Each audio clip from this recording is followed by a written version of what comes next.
Comparte esperanza. Comparte Hope Media Honduras, llevando esperanza.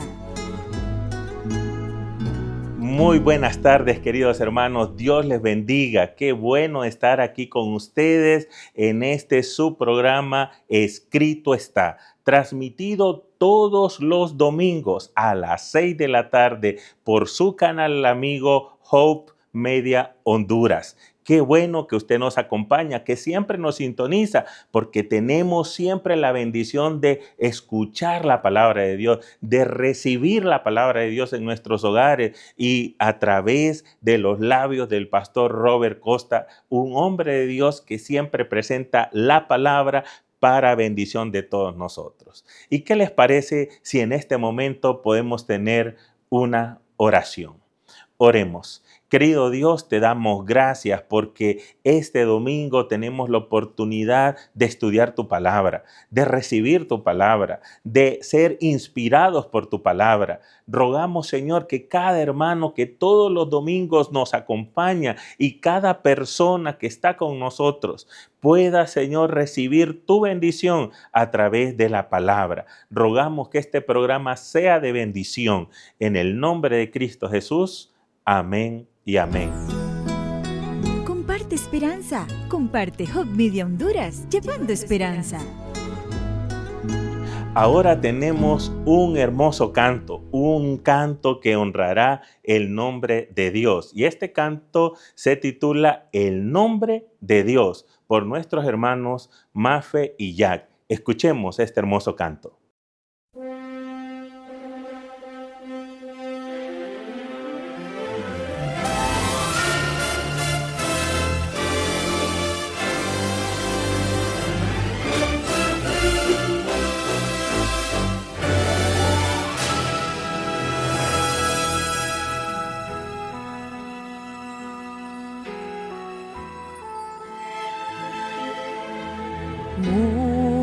Multitudes en las calles para ver a ese Galileo, solo un simple carpintero, algunos aseguran, aunque muchos se arrodillan ante él.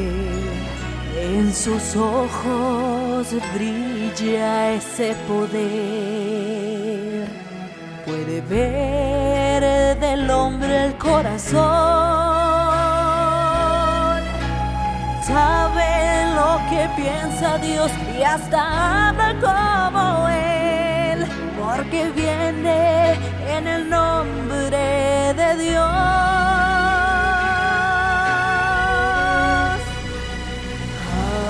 Poder en el nombre de Dios, fortaleza en el nombre de Dios, esperanza en el nombre de Dios, bendito aquel que viene en el nombre de Dios.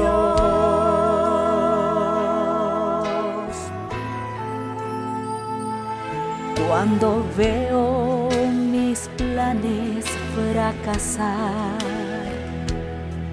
y mis fuerzas parecen acabar, cuando nada puedo hacer, solo de Dios depender, confiando solo en su poder.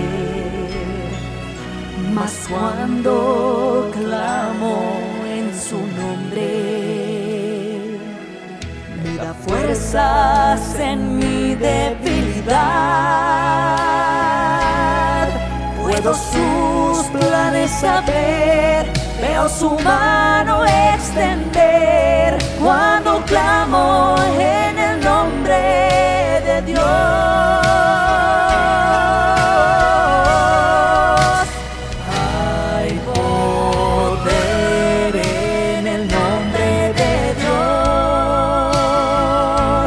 Fortaleza en el nombre de Dios.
Gracias, hermanos, por ese hermoso especial que alimentó nuestra vida espiritual. Muchísimas gracias. Ahora pasaremos a la lectura de la Biblia y busquemos, por favor, en la Biblia, en Hechos 18, versículo 28. Leamos todos juntos.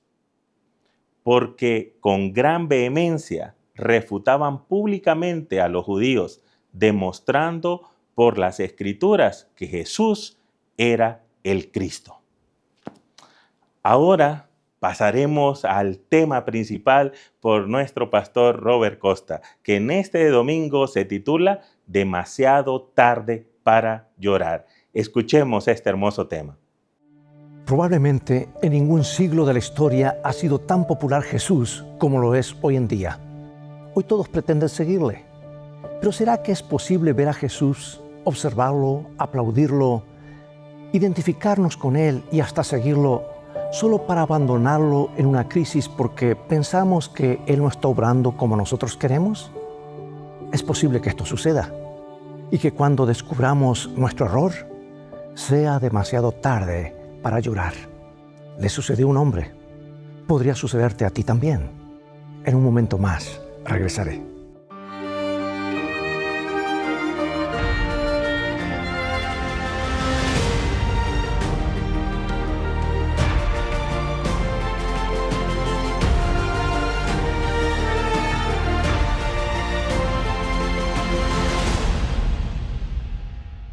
Sucedió en la antigua Jerusalén, dice una leyenda moderna. El vendedor de carruajes lustraba uno de sus brillantes nuevos modelos cuando vio entrar al negocio un caballero excepcionalmente bien vestido. Sonrió ante la perspectiva de una venta temprana. «Solo estoy mirando», dijo el hombre con vacilación. «Por supuesto», dijo el vendedor. «¿Algo para usted? Yo noto que usted es un hombre con gusto fino. Tengo justo el automóvil que usted necesita. Venga por aquí». «Bueno, en realidad es para un amigo». «¿Para una amiga, quizá?» «A las damas les gusta este modelo azul. Acaba de llegar». No es para una amiga», dijo el hombre, mientras sus ojos daban vueltas por el salón buscando algo específico. «Es para un caballero amigo». «Oh, entonces deje que le muestre este hermoso modelo rojo. Es de carrera. Mire las ruedas de cromo. Su amigo sería la conversación del pueblo». «Bueno, es que yo tenía en mente algo mejor, algo más digno, más exclusivo. Es para un desfile, una especie de desfile político». El vendedor le indicó a su cliente que lo siguiese. Con poca frecuencia mostraba este carruaje fino, el Rolls Royce de todos los automóviles. Pocos poseían los medios para comprarlo, pero ahora le mostró a este cliente todos los detalles lujosos uno por uno. Su amigo podría andar en él con mucho orgullo, dijo. «Es digno de un rey». El hombre, finalmente satisfecho, acarició la superficie negra del carruaje. «Yo le dejaré saber más adelante», le dijo, y se dio vuelta para salir. «Un momento, señor, ¿cómo se llama usted?» «Iscariote». El vendedor de autos le dio la mano. «Debo decir, señor Iscariote, su amigo es un hombre muy dichoso de tener a alguien como usted, con gusto tan refinado, y que se preocupe por él y sus intereses». Judas Iscariote se había autonombrado encargado de relaciones públicas de Jesús de Nazaret. Un hombre que se había unido al círculo íntimo cuando la popularidad de Jesús estaba en su apogeo. Él quería estar en la onda, quería dirigirla. Él creía que Jesús necesitaba un hombre como él o seguramente fracasaría. Y en esos momentos Judas creía que Jesús era quien decía ser. Bueno, a veces no estaba tan seguro, así que miraba y esperaba. Él no se daba cuenta que ante sus propios ojos una serie de predicciones divinas se estaban cumpliendo que señalaban a Jesús indiscutiblemente como el divino Hijo de Dios. La realidad es que cuando Jesús salió de la carpintería de su padre a los 30 años de edad y osadamente proclamó ser el Mesías prometido, pocos le creyeron. Muchos bebieron sus enseñanzas. Lo aplaudieron en silencio cuando puso en su lugar a los fariseos. Se maravillaron de sus milagros. querían que fuese rey. Pero cuando las cosas se pusieron difíciles, lo abandonaron. Solo después de su muerte y resurrección, les penetró en la conciencia de apenas sus discípulos más cercanos que un panorama sorprendente de profecías estaba cumpliendo ante sus ojos. ¿Y qué hicieron los discípulos con la nueva y poderosa evidencia ahora en sus manos? La usaron para dar vuelta al mundo, pusieron, por decir así, al mundo de cabeza. Escucha lo que las Escrituras dicen de un discípulo llamado Apolos, porque con gran vehemencia refutaba públicamente a los judíos, demostrando por las Escrituras que Jesús era el Cristo. Aquí tenemos a un hombre que decidió probar que Jesús era el Hijo Divino de Dios. Y lo hizo con las Escrituras. Y las Escrituras del Antiguo Testamento, por supuesto, la única Biblia que existía y que existió hasta más de 50 años que Jesús ascendió al cielo. El Nuevo Testamento todavía no se había escrito. Ahora, es cierto que la vida de Jesús, sus palabras y sus milagros muestran que la misión de Jesús era divina. Pero para encontrar pruebas irrefutables de quién era Él, aún hoy en día acudimos a las predicciones del Antiguo Testamento.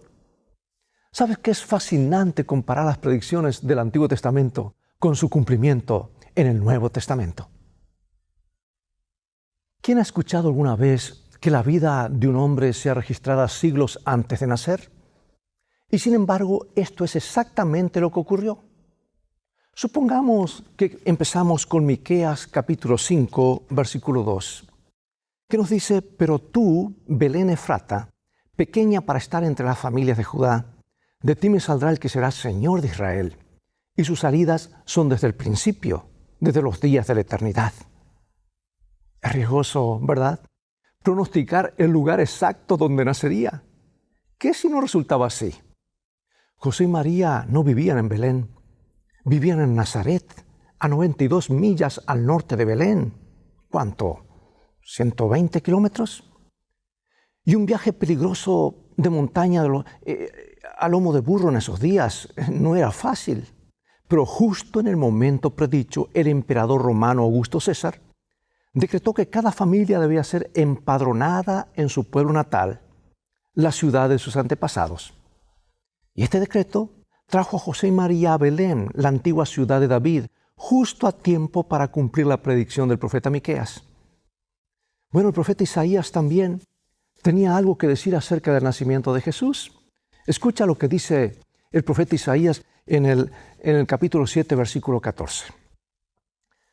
«Por tanto, el Señor mismo os dará señal. He aquí que la Virgen concebirá y dará a luz un hijo, y llamará su nombre Emmanuel». Ahora, nota lo que Mateo, escritor del Nuevo Testamento, dice acerca del cumplimiento de esta predicción. San Mateo capítulo 1, versículos 22 y 23. «Todo esto aconteció para que se cumpliese lo dicho por el Señor por medio del profeta cuando dijo: He aquí una virgen concebirá y dará a luz un hijo, y llamarás su nombre Emmanuel, que traducido es Dios con nosotros». ¿Puedes notar cómo la historia del Evangelio del Nuevo Testamento coincide precisamente con la profecía del Antiguo Testamento? Ahora, mira, está la siguiente predicción que creo te va a gustar, especialmente si eres matemático. ¿Sabías tú que más de 500 años antes del nacimiento de Cristo, una importante profecía fue dada que predecía exactamente el año en que Jesús comenzaría su ministerio? Leamos entonces este pronóstico divino en Daniel 9, 24 y 25. 70 semanas están determinadas sobre tu pueblo y sobre tu santa ciudad, para terminar la prevaricación y poner fin al pecado y expiar la iniquidad, para traer la justicia perdurable y sellar la visión y la profecía, y ungir al Santo de los santos. Sabe pues y entiende que desde la salida de la orden para restaurar y edificar a Jerusalén hasta el Mesías príncipe habrá 7 semanas y 62 semanas. Se volverá a edificar la plaza y el muro en tiempos angustiosos. Ahora hagamos cálculos. Vamos a ver este diagrama. el tiempo mencionado 7 semanas y 62 semanas, que equivale a 69 semanas, ¿verdad? 62 más 7. Contando 7 días por semana tenemos 483 días. Ahora, la Biblia nos da la clave para comprender el tiempo profético. En Números 14 y Ezequiel 4 indican que un día profético equivale a un año literal cuando se refiere al tiempo profético, por supuesto. Así que debemos interpretar que pasarían 483 años entre el decreto de restaurar y reedificar Jerusalén hasta el tiempo cuando Jesús comenzaría su ministerio, cuando sería ungido como Mesías príncipe. Bueno, este decreto predicho fue editado en el año 457 a.C. por el rey Artajerjes. Entró en efecto en el otoño de ese año. Esto es solo un poco más que 456 años antes de Cristo. Así que restamos 456 a 483 y ¿sabes qué? Nos lleva exactamente al otoño del año 27 después de Cristo. ¿Qué ocurrió entonces? En el año 27 después de Cristo fue el año del bautismo de Jesús. Porque fue en su bautismo, por supuesto, cuando el Espíritu Santo descendió sobre él, ungiéndole, así como el Mesías, declarándolo como el Mesías venidero, el Mesías prometido. Bueno, ahora llegamos a otra predicción notable escrita 500 años antes de que Jesús apareciera en esta tierra. Y está en el libro de Zacarías, capítulo 11. Y les dije, si os parece bien, dadme mi salario, y si no, dejadlo. Y pesaron por mi salario 30 piezas de plata. Y me dijo Jehová, échalo al tesoro, hermoso precio con que me han apreciado. Y tomé las 30 piezas de plata y las eché en la casa de Jehová al tesoro. Aquí, amados, es donde Judas entra en escena. Judas, quien quería esperar y ver antes de comprometerse de lleno con Jesús. Judas, quien creía que Jesús había perdido todas las oportunidades y necesitaba un hombre como él para dirigir sus actividades, alguien de relaciones públicas. Judas, quien quería hacerse famoso y lo logró, pero ¿a qué precio? ¿Y cómo su nombre ha quedado marcado para siempre? Judas Iscariote, quien trató de manipular el curso de los eventos predichos por la profecía divina. Y sin saberlo, él mismo llegó a ser parte del cumplimiento. Y aquí tenemos 3 predicciones llamativas. Una, la cantidad exacta de dinero con la que vendió a Jesús. 2, dónde sería arrojado el dinero. Y 3, qué se compraría con ese dinero. Pero ahora, nota algo importante. No permitas que nadie te diga que Judas fue una víctima de la profecía. Judas no tuvo que hacerlo. Él tuvo oportunidad tras oportunidad. No fue sino hasta que salió del aposento alto en la última cena para entregar a Jesús a sus enemigos. No fue sino hasta entonces que pasó más allá del límite del arrepentimiento. Solo entonces su decisión fue final. ¿Sabes? Judas nunca pensó que Jesús permitiría ser tomado por la turba enardecida. Él creyó que Jesús se libraría con algún milagro espectacular y entonces el pueblo finalmente lo coronaría rey. Y Judas recibiría el crédito por todo. Él esperó que Jesús sorprendiese a sus enemigos. Él esperó el gran momento, pero nunca llegó. Cuando el juicio en el salón de Caifás estaba llegando a sus momentos finales, la verdad lo comenzó a oprimir. Y con terror Judas comprendió que Jesús no se iba a liberar. Y Judas no pudo soportar el peso de su culpa por más tiempo. De repente una voz ronca sonó por el salón de juicio, llenando de terror los corazones presentes. Él es inocente, sálvalo, Caifás. La alta figura de Judas, pálido y desgreñado, se abrió paso entre la turba. Corriendo hacia el trono del juicio, Judas arrojó ante el sumo sacerdote y los sacerdotes allí presentes las 30 piezas de plata, esas monedas, el precio del Señor Jesús. Judas se aferró al manto del sumo sacerdote rogándole que soltara a Jesús. ¡Qué pecado!, gritó. Pero Caifás solo sacudió su manto para liberarse de él. ¿Y a nosotros qué?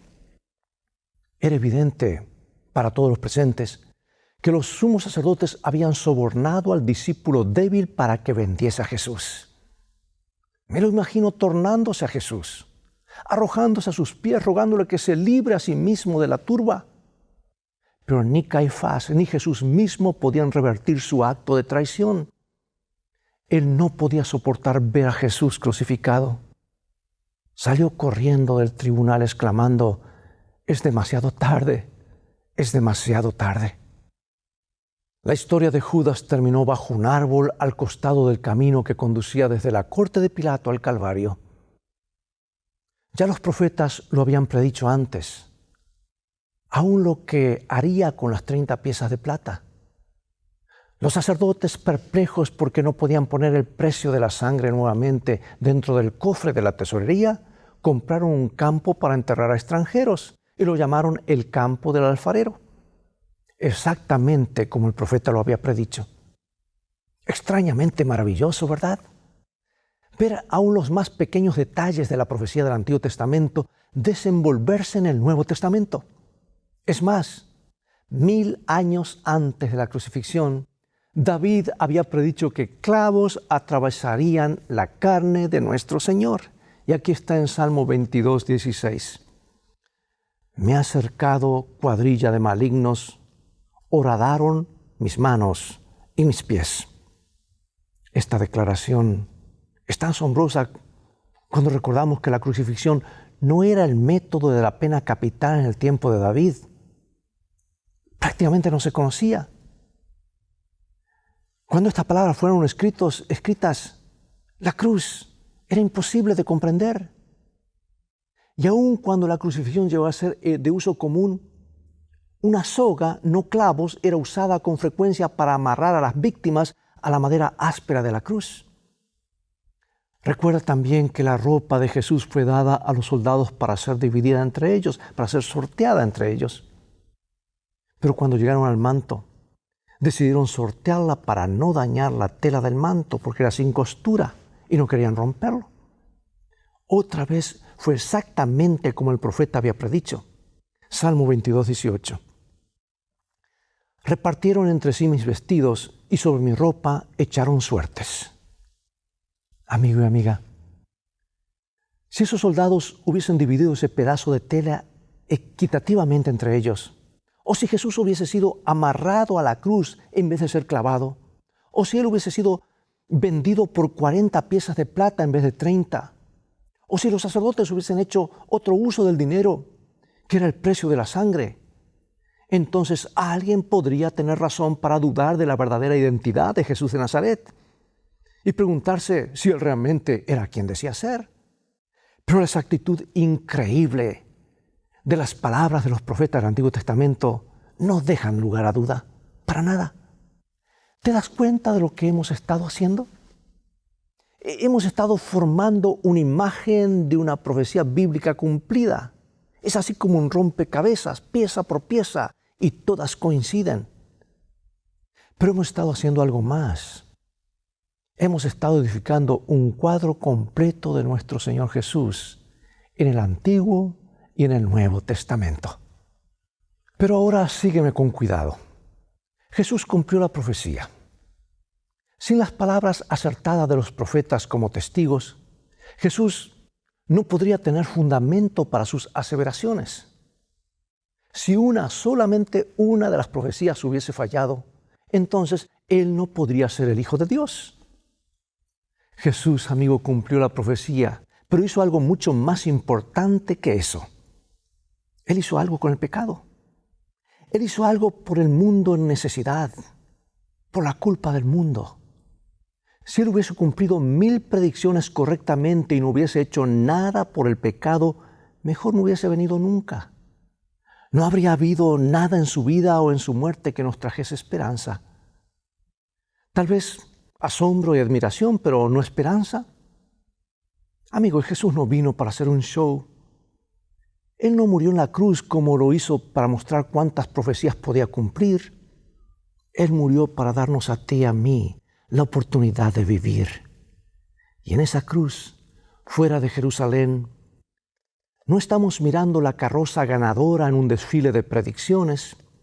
Estamos viendo al Hijo de Dios sacrificarse por el pecado. Para eso vino Jesús, no simplemente para cumplir profecías.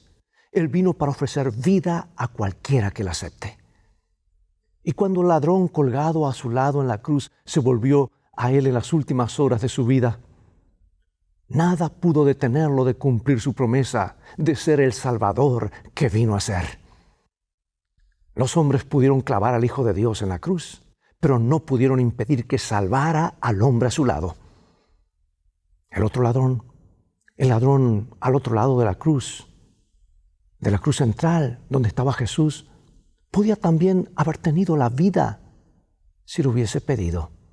Y también Judas podría haber tenido la vida si realmente lo hubiese querido. ¡Qué contraste, amigo y amiga! El ladrón, quien había estado tan lejos, ahora estaba cerca. Judas, quien había estado tan cerca, en el círculo íntimo de Jesús, ahora tan lejos de él. Judas tan estrechamente conectado con Cristo. ¿Pero lo había aceptado realmente? Evidentemente no. Solo lo había aceptado como el conducto hacia un fin. Lo había aceptado siempre y cuando una conexión con Jesús hubiese promovido a Judas. Leo de mi autora favorita, Elena de White, en ese hermoso libro que te recomiendo, El deseado de todas las gentes, página 659, y luego la página 655. En todo lo que Cristo decía a sus discípulos, había algo con lo cual Judas no estaba de acuerdo en su corazón. Bajo su influencia, la levadura del desamor estaba haciendo rápidamente su obra. Los discípulos no veían la verdadera influencia que obraba en todo esto, pero Jesús veía que Satanás estaba comunicando sus atributos a Judas y abriendo así un conducto por el cual podría influir en los otros discípulos. Y esto Cristo lo declaró un año antes de su entrega. ¿No he escogido yo a vosotros 12, dijo, y uno de vosotros es diablo? La historia de Judas presenta el triste fin de una vida que podría haber sido honrada de Dios. Si Judas hubiese muerto antes de su último viaje a Jerusalén, habría sido considerado como un hombre digno de un lugar entre los 12, y su desaparición habría sido muy sentida, a no ser por los atributos revelados al final de su historia. El aborrecimiento que le ha seguido a través de los siglos no habría existido. Pero su carácter fue desenmascarado al mundo con un propósito. Había de servir de advertencia a todos los que, como él, hubiesen de traicionar cometidos sagrados. Fue en las horas finales de la vida de Judas cuando sus verdaderos motivos, por tantos años exitosamente escondidos, fueron revelados finalmente. Resultó ser que nunca había aceptado al Señor Jesús plenamente. ¿Había sido tocado por la vida inmaculada? Sí. ¿Atraído por la hermosura de Dios en carne humana? Sí. ¿Atraído por el amor divino? Claro que sí, pero nunca ganado. El Dios en la vida de Judas no había sido Jesús, sino él mismo, Judas. Y su actuar orgulloso tan fuerte, tan arraigado en él, que en el capítulo final de su vida, pues no pudo cambiarlo. Estaba arraigado en él este principio. Demasiado tarde descubrió que era él, Judas, no Cristo, quien se había vendido por 30 piezas de plata. Demasiado tarde descubrió que cuando se toca fondo, cuando se llega al final, cuando el dinero es tirado en el piso del templo, ya no hay reembolsos o intercambios en el juego de la vida. Ya era demasiado tarde para llorar. Amigo y amiga, no permitas que esto te ocurra a ti. Ven a Jesús, acéptalo y permanece en Él. Acompáñame en oración. Maravilloso Padre Celestial, gracias por enviar a tu Hijo para ser nuestro Salvador. Estamos agradecidos hoy por este panorama inspirador de predicciones cumplidas que hace posible para nuestras mentes pequeñas comprender el plan de Dios. No hay dudas que Jesús es divino, no hay dudas que Él es el Hijo de Dios. No nos hemos equivocado. Sin temor a equivocarnos, confesamos nuestra fe en Él. Sálvanos, te lo pedimos, oh Padre, en el nombre de Jesucristo tu Hijo. Amén.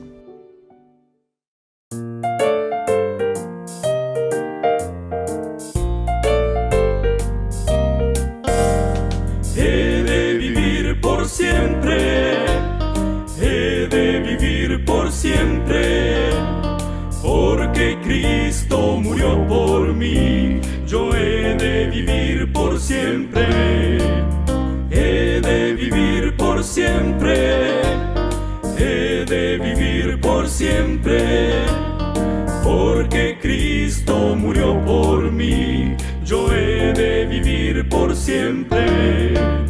Yo he de estar por siempre allí, como gema de mi gran Rey, pues Cristo murió en la cruz por mí, y viviré por siempre.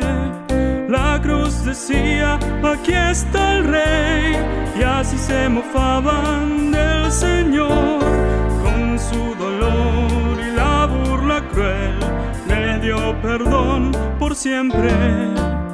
He de vivir por siempre, he de vivir por siempre, porque Cristo murió por mí, yo he de vivir por siempre.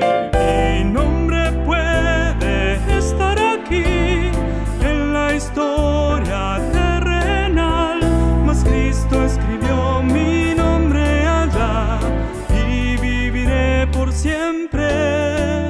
Vendrá Él a buscarme aquí y será un hecho sin igual. Yo me encuentro listo y con fe ya viviré por siempre.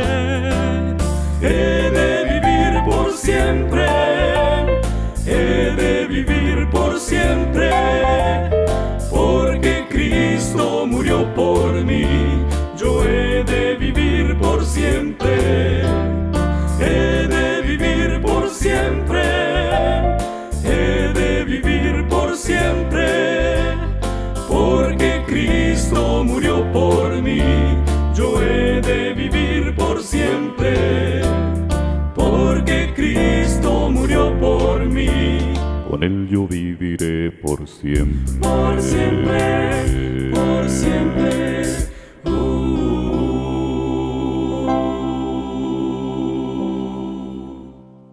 Bien, amigos y amigas, todo el tiempo que tenemos por hoy ha llegado el momento de despedirnos. Espero que el programa de hoy haya sido una inspiración para ti, de modo que la voluntad de Dios sea el centro de tu vida. Te invito a continuar estudiando los mensajes de esperanza de la Palabra de Dios, la Santa Biblia. Así que visítanos cuando puedas a nuestro sitio de internet escritoestá.org, donde podrás obtener una variedad de estudios bíblicos, ver este programa nuevamente, recomendarlos a tus amigos, ver otros programas y los devocionales diarios, una mejor manera de vivir. Mientras tanto, Dios te bendiga y te guarde, y recuerda, escrito está, no solo de pan vivirá el hombre, sino de toda palabra que sale de la boca de Dios.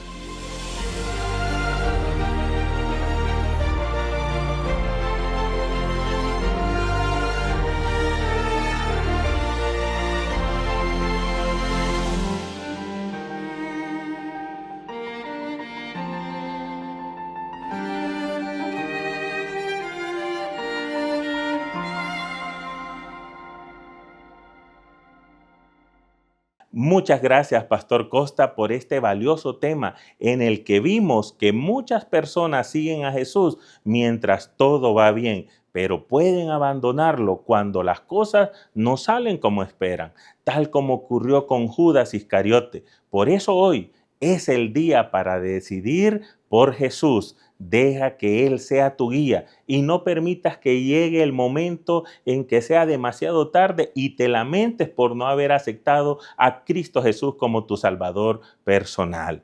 Recuerden, les invitamos para el día de mañana, lunes, la hora profética por nuestro pastor Rubén Carballo, que estará presentando este hermoso programa. Y también para el miércoles, en un programa muy especial, el programa En Esto Creemos, un programa que nos instruye en la doctrina de la Biblia. Así que, mis queridos hermanos, gracias por habernos acompañado en este hermoso programa. Queremos pedirle a todos que siempre estén en sintonía de la programación de este hermoso canal. Dios les bendiga a todos. Comparte esperanza. Comparte Hub Media Honduras, llevando esperanza.